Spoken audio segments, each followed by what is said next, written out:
ஜெயம் திரைப்படத்தில் கவிதையே தெரியுமா கனவு நீதானடி என்ற பாடல். ரன் திரைப்படத்தில் பொய் சொல்லக்கூடாது காதலி, பொய் சொன்னாலும் நீயே என் காதலி. திருமலை திரைப்படத்தில் அழகூரில் பூத்தவளே,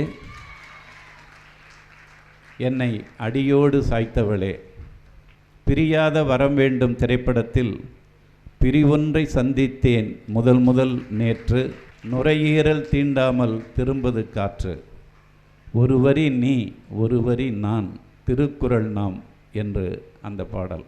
விடைகொடு உயிரே உடல் மட்டும் போகிறது என்ற பாடல். ஏஆர் ரஹ்மான் அவருடைய இசையில் உதயா உதயா உளறுகிறேன், உயிரால் உனையே நெருங்குகிறேன். மூச்சின் குமிழ்களிலே உயிர் ஊற்றி அனுப்பி வைத்தேன், கூச்சம் அவிழ்கையிலே உடல் மாற்றி நுழைந்து விட்டேன்.